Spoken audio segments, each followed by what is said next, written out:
जय हिंद फ्रेंड्स। आप लोग कैसे हैं? आज बात करेंगे एमपी पुलिस कांस्टेबल परीक्षा 2025 एग्जाम एनालिसिस 4 नवंबर फर्स्ट शिफ्ट मैथमेटिक्स यानी कि गणित। जो क्वेश्चन आए हैं उनके बारे में बात करेंगे। चलिए देखते हैं पहला क्वेश्चन आया था फ्रेंड्स।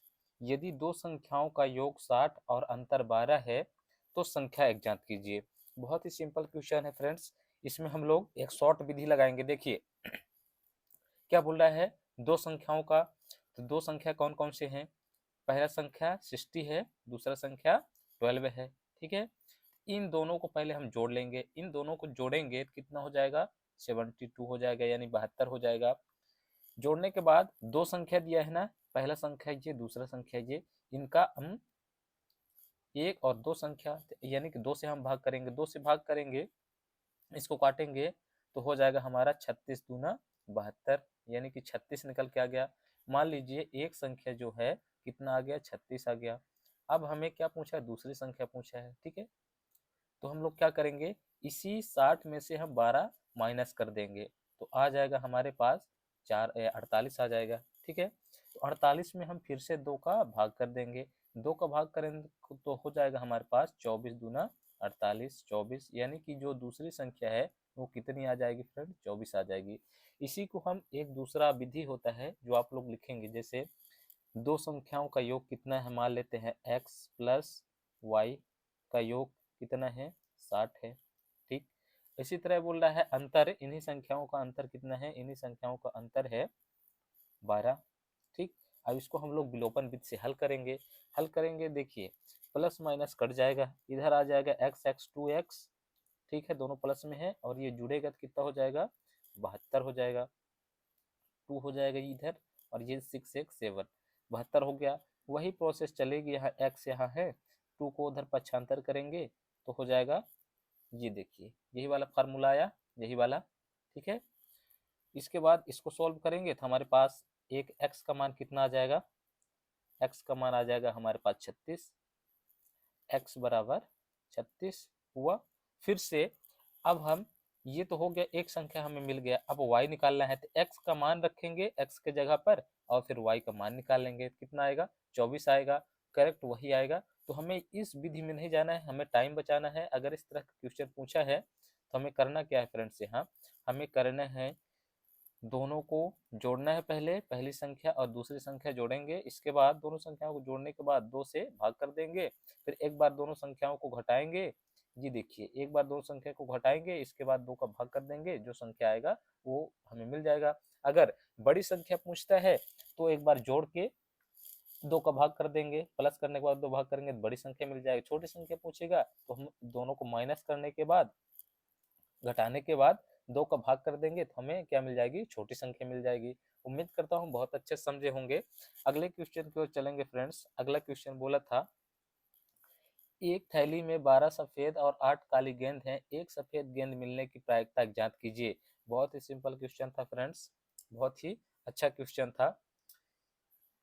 देखिए हम इसको सॉल्व करेंगे, वेरिएबल अपॉन टोटल एफ बटे टी। ठीक है, बोल रहा है थैली में 12 सफेद गेंद, 8 काले गेंद, एक सफेद गेंद मिलने की प्रायिकता। तो एक सफेद गेंद मिल रहा है 12 ठीक है, और 12 8 20 हो जाएगा, 12 8 20 C1 कर देंगे। इसको आगे हल करेंगे तो होगा 12/20, 12/20 हो जाएगा। इसको काटेंगे तो 3 चौको 12 और 4 पंचे 20, 4 तिया 12 और 4 पंचे 20, तो हमारे पास निकल के आ गया 3/5। यही हमारा आंसर होगा फ्रेंड्स। उम्मीद करता हूँ बहुत अच्छे से समझे होंगे। अगले क्वेश्चन की ओर चलेंगे। अगला क्वेश्चन था, एक कंपनी का उत्पादन एक कंपनी का उत्पादन 2000 है। यदि उनमें 20% वृद्धि होती है तो वृद्धि के बाद उत्पादन ज्ञात कीजिए। 20% की वृद्धि होगी तो उत्पादन हमें ज्ञात करना है। बहुत बढ़िया, तो हमें 2000 में 20% वृद्धि कर देनी है। देखिए ये है 2000 गुणे 20%, हटाने के लिए हम 100 का भाग कर देंगे। इसको आगे सोल्व करेंगे, ये डबल जीरो से डबल जीरो माइनस कर देंगे, हमारे पास 20 गुणे 20 बचा, 20 गुणे 20। ठीक है, इसको जोड़ेंगे 2 दूना 4 हो जाएगा, यानी कि हमारे पास 400 निकल के आ गया। 400 निकल के आ गया वृद्धि। ठीक है, तो हम 2000 में 400 जोड़ देंगे, 2000 में 400 प्लस कर देंगे। जब प्लस करेंगे तो हमारे पास संख्या निकल के आ जाएगी फ्रेंड्स, देखिए 2400, 2400, यानी कि जो उत्पादन है हमारे कितना हो गया 20% बढ़ाने के बाद, वो हो गया 2400। उम्मीद करता हूँ समझ गए होंगे। अगले क्वेश्चन की ओर चलेंगे फ्रेंड्स। अगला क्वेश्चन था, दो व्यक्तियों की आयु का योग 60 वर्ष है तथा दोनों की आयु का अंतर 14 वर्ष है, तो दोनों व्यक्ति की आयु और आयु ज्ञात कीजिए। और नहीं होगा, दोनों व्यक्तियों की आयु ज्ञात कीजिए। ठीक है, तो देखिए फिर से वही वाला क्वेश्चन है कि दो व्यक्तियों का आयु का योग कितने हैं, 60 वर्ष है। ठीक है, पहला व्यक्ति हो गया, और दूसरा व्यक्ति कितना है, अंतर कितना है, 14 है, अंतर है 14 हमारे पास। ठीक है, इन दोनों को पहले हम प्लस करेंगे, इन दोनों को प्लस करेंगे तो हो जाएगा हमारे पास 4 और 7, 74 हो जाएगा। 2 का भाग करेंगे, 2 का भाग करने के बाद आ जाएगा हमारे पास 37 आ जाएगा फ्रेंड्स। कितना आ जाएगा, 37, यानी कि पहला जो संख्या है वो हो जाएगा कितना, 37 मान लेते हैं, ए बराबर 37।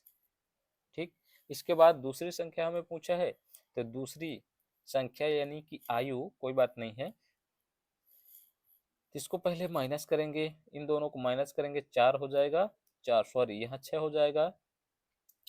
इसके बाद ये 4 हो जाएगा, 46। 46 में हम 2 का भाग करेंगे, 46 में 2 का भाग करेंगे तो हो जाएगा 2 दूना 4, 23 हो जाएगा। यानी कि जो बी है, बी कितना निकल के आ गया, 23 आ गया। क्या पूछा है, दो व्यक्तियों का आयु को 60 है तथा दोनों की आयु का अंतर 14 वर्ष है, तो दोनों व्यक्ति की आयु, मान लीजिए एक व्यक्ति की आयु कितना है, 37 वर्ष है, दूसरे व्यक्ति की आयु कितनी है, 23 वर्ष है। तो बहुत अच्छे से इसको बहुत सरल तरीके से आप लोग सॉल्व कर सकते हैं, ये बहुत ही शॉर्टकट विधि होती है फ्रेंड्स। अगले क्वेश्चन की ओर चलेंगे। अगला क्वेश्चन दिया था, निम्न संख्याओं का बहुलक ज्ञात कीजिए। तो बहुलक आप लोग जानते होंगे कि बहुलक क्या होता है, जो संख्याओं में, जो आंकड़ों में सबसे ज्यादा बार आए, बहुत बार आए, उसे हम लोग बहुलक बोलते हैं। तो हम लोग इसमें देखना पड़ेगा सबसे अधिक बार कौन आया है, इसको, इसका कोई ट्रिक नहीं होता, हमें काउंटिंग करना ही पड़ेगा। पहले 12 देख लेते हैं, 12 देखेंगे, नहीं है, 13, 13 देख ले रहे हैं, 2, 3, 4, 5, 5 तो हमें 13 मिल गया है। ऐसी कोई संख्या नहीं है कि जो इतना होगा, 13, यानी कि जो हमारा बहुलक होगा इन संख्याओं में, इन आंकड़ों में, वो 13 हो जाएगा। तो बहुत अच्छे से आप लोग समझ गए होंगे। अगले क्वेश्चन की ओर चलेंगे फ्रेंड्स। अगला क्वेश्चन था, ए किसी काम को 15 दिन में और बी दोनों बी 20 दिनों में, यहाँ दोनों लिखा है, 20 दिनों में कर सकता है। यदि वे दोनों मिलकर 4 दिन काम करें तो कुल काम का कितना भाग शेष बचेगा। बहुत ही सिंपल क्वेश्चन है फ्रेंड्स। क्या बोल रहा है कि जो ए है कितने दिन में पूरा करता है, 15 दिन में। ए किसी काम को, ठीक है, 15 दिन में करता है, और बी किसी काम को 20 दिन में करता है। यदि वे दोनों मिलकर 4 दिन काम करें तो कुल काम का कितना भाग शेष बचेगा। ठीक है, इसका एलसीएम ले लेंगे हम लोग। इसका एलसीएम लेंगे तो कितना हो जाएगा फ्रेंड्स, 60 हो जाएगा। तो 60 कितने बार कटेगा, 15 चौको 60 और 20 तें 60, यानी कि जो ए है एक दिन में 4 काम करता है, एक दिन में कितना काम करता है, 4 काम करता है। और जो बी है एक दिन में कितना काम करता है, 3 काम करता है। यानी कि जब एक दिन में ये दोनों मिलकर काम करेंगे, 4 3 7 काम करेंगे। कितना काम करेंगे फ्रेंड्स, 7 काम करेंगे। ठीक है, एक दिन में 7 काम कर लिए तो वो 4 दिन काम करेंगे। 4 दिन, 4 को मल्टीप्लाई हम लोग कर देंगे तो आ जाएगा हमारे पास निकल के 28, 7 चौको 28। तो 60 में हम घटा देंगे 28, 60 में घटा देंगे 28, जब 28 माइनस कर देंगे तो हमारे पास निकल के आ जाएगा 32। ठीक है, तो 60 का 32 काम कर लिए, वो 60 का 32 काम कर लिए हैं। तो इसको हम आगे कट करेंगे, आगे कट करेंगे इसको फ्रेंड्स। देखिए तो हो जाएगा, ये 2 से कटेगा पहले, या फिर 4 से काटते हैं डायरेक्ट?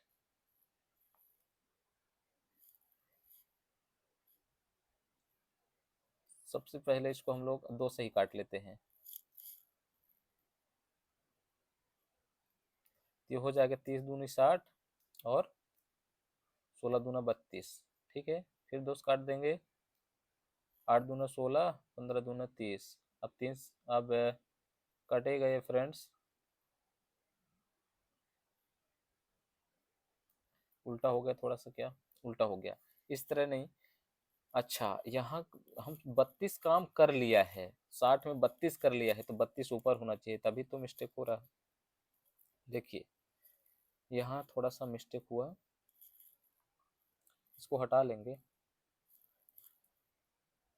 देखिए बोल रहा है 32 काम हो चुका है, कितने का? 60 का, 60 का 32 काम हो चुका है। तब हम इसको हल करेंगे, तो 4 से काट लेंगे, 4 से काटेंगे तो फ्रेंड्स हो जाएगा 15 चौको 60 और 8 चौको 32, इस तरह से। यानी कि हमारे पास जो संख्या निकल के आ गया 8/15, यानी कि इतना अभी काम शेष बचा हुआ है, 8/15। उम्मीद करता हूँ बहुत अच्छे से समझ में आया होगा। अगले क्वेश्चन की ओर चलेंगे फ्रेंड्स, अगले क्वेश्चन की ओर चलेंगे। अगला क्वेश्चन बोल रहा है, यदि किसी त्रिभुज की भुजाएं 19, 18, 23 सेंटीमीटर हैं, तो त्रिभुज का क्षेत्रफल ज्ञात कीजिए। बहुत बढ़िया, त्रिभुज का क्षेत्रफल हमें ज्ञात करना है। तो एक समकोण त्रिभुज है, तीनों भुजाएं दिया हुआ है, यानी कि हमारे पास एक समकोण त्रिभुज है। ये जो सबसे बड़ी होती है ये कर्ण, फिर आधार, फिर आधार हमारे पास, ठीक है, सबसे बड़ी कर्ण, फिर आधार, फिर हो जाते हैं लंब या लंबाई या ऊंचाई 18। ठीक है, सूत्र क्या है फ्रेंड्स? सूत्र है 1/2 आधार गुणे ऊंचाई। ठीक है, आधार गुणे ऊंचाई 1/2 रखेंगे। आधार क्या है? 19 है, ऊंचाई कितना है? 18 है। इसको हल करेंगे तो 2 × 9 2 और 9 दूना 18। अब हमारे पास संख्या गुणा करने के लिए है, गुणा करने के लिए हम इसको गुणा करेंगे 19 गुणे 9, तो 19 गुणे 9 होता है 19 नमा 171, 171। जो 171 है हमारा, इसका क्या है? क्षेत्रफल है फ्रेंड्स। ये जो समकोण है इसका हमें क्षेत्र पूछा था, तो क्षेत्रफल ज्ञात कीजिए, तो 171 इसका हमारा क्षेत्रफल हो जाएगा फ्रेंड्स। ठीक है, उम्मीद करता हूँ अच्छे समझ में आया होगा। अगले क्वेश्चन की ओर चलेंगे। अगला क्वेश्चन है, यदि 2800 मूल्य की एक वस्तु को 36% के छूट पर बेचा जाता है, तो उसका विक्रय मूल्य ज्ञात कीजिए। कोई कोई वस्तु है जिसको 2800 रुपए में वो उसमें मान लीजिए एमआरपी है, अब 36% के छूट पर उसको बेचते हैं, 36% छूट में उसको बेचते हैं, तो अपने आप में ये 100% है। ठीक है, उसको कितने परसेंट छूट के बेचते हैं? 36%। इसको घटा लेंगे, हो जाएगा 4, हो जाएगा 4 और 9 में 3 गया 6, यानी कि 64। 64% में उसे क्या करेंगे? बेचेंगे। कितने परसेंट में? 64% में बेचेंगे। बहुत बढ़िया। तो उसका विक्रय मूल्य निकाल रहे हैं हम, 2800 का 64% निकाल देंगे तो हमारा विक्रय मूल्य तुरंत निकल के आ जाएगा। ये 00 से 00 कट कर देंगे, बाकी जो है 64 गुणे 28, इसका गुणा कर देंगे, हमारा आंसर आ जाएगा। गुणा करेंगे फ्रेंड्स तो हो जाएगा 8 चौको 32, 32 को 2 कैरी हो जाएगा 3, और 8 छंग 48, 48 3 51। ठीक है, 51 हो जाएगा, और फिर इसको भी गुणा कर लेंगे, 60 दूना 120 हो जाएगा, और 8 128 हो जाएगा, 128। ठीक है, हो जाएगा 2 9 7, 2 9 7 1, यानी कि जो उसका विक्रय मूल्य है वो कितना हो जाएगा? 1792 रुपये, 1792 रुपये। उम्मीद करता हूँ बहुत अच्छे समझ में आया होगा कि जो 36% छूट के बाद उसका विक्रय मूल्य होगा वो कितना होगा फ्रेंड? 1792 रुपए, 1792 रुपए। अगले क्वेश्चन की ओर चलेंगे फ्रेंड्स। अगला क्वेश्चन है, एक प्रिज्म में जिसका आधार एक समकोण त्रिभुज है, जिसकी भुजाएं 60, 80, 30 सेंटीमीटर है तथा प्रिज्म की ऊंचाई 20 सेंटीमीटर है, तो प्रिज्म का आयतन एक ज्ञात कीजिए। बहुत बढ़िया। कोई प्रिज्म दिया हुआ है, उसका भुजाएं जो है समकोण हम बना लेते हैं। समकोण की भुजाएं दी हुई है 80, 60 और 30। ठीक है, इसमें सूत्र वही लगेगा, हमें आयतन निकालना है प्रिज्म का। ठीक है, 1/2 आधार गुणे ऊंचाई, और हमें सेंटीमीटर पूछा है ऊंचाई का, तो यहाँ फिर हाइट भी कर लेंगे। तो यहाँ 20 दिया है तो कोई लिखने की जरूरत नहीं है। तो 1/2 गुणे आधार 60 गुणे 30 गुणे 20। 20 क्यों? जो ये 20 दिया है सेंटीमीटर में। ठीक है, ये हो जाएगा। इसको सॉल्व करेंगे, 2 से काटेंगे इसको फ्रेंड्स तो हो जाएगा 30। इसको आगे सॉल्व करेंगे, 3 त्रिकाई 9, 9 दूना 18, हो जाएगा 180 सेंटीमीटर क्यूब। उम्मीद करता हूँ बहुत अच्छे से समझ में आया होगा। 180 सेंटीमीटर क्यूब इसका जो होगा आयतन हो जाएगा प्रिज्म का। अगले क्वेश्चन की ओर चलेंगे फ्रेंड्स। अगला क्वेश्चन बोल रहा है, यदि किसी त्रिभुज की भुजाएं 18, 16, 15 मीटर, तो त्रिभुज की क्षेत्रफल ज्ञात कीजिए। वही है, फिर से इसको इसी तरह लिखेंगे, 18, 16 और 15। 1/2 आधार गुणे ऊंचाई। आधार क्या है फ्रेंड्स? आधार 16 है गुणे ऊंचाई 15 है। सॉल्व करेंगे, 8 दूना 16 हो जाएगा और हो जाएगा 15 8 120, यानी कि 120 सेंटीमीटर स्क्वायर जो है इसका क्षेत्रफल आ जाएगा फ्रेंड्स। उम्मीद करता हूँ बहुत अच्छे से समझ में आया होगा आप लोगों को। अगले क्वेश्चन की ओर चलेंगे। अगला क्वेश्चन बहुत ही अच्छा है फ्रेंड्स। बोल रहा है कि दो व्यक्ति साझेदारी में भाग लेते हैं। ए 10 महीने के लिए 90,000 रुपए का निवेश करता है और बी 16 महीने के लिए 15,000 का निवेश करता है, तो लाभ अनुपात ज्ञात कीजिए। बहुत बढ़िया। ये जो है कितना? 90,000 कितने दिन के लिए? 10 महीने के लिए। और जो भी है 15,000 खर्च करता है, 15,000 खर्च करता है। ये जीरो है सब, 6 नहीं है। कितने महीने के लिए? 16 महीने के लिए। इसको आगे हल करेंगे तो ये 000 से 000 कट जाएगा और 15 15 छक्का 90। आगे कट करेंगे इसको, ये तो 10 है। ठीक है, आगे कट करेंगे तो हो जाएगा 2 से कटेगा, 8 दूना 16 और ये हो जाएगा 3 दूना 6, 8 है। फिर काटेंगे 4 दूना 8 और 5 दूना 10।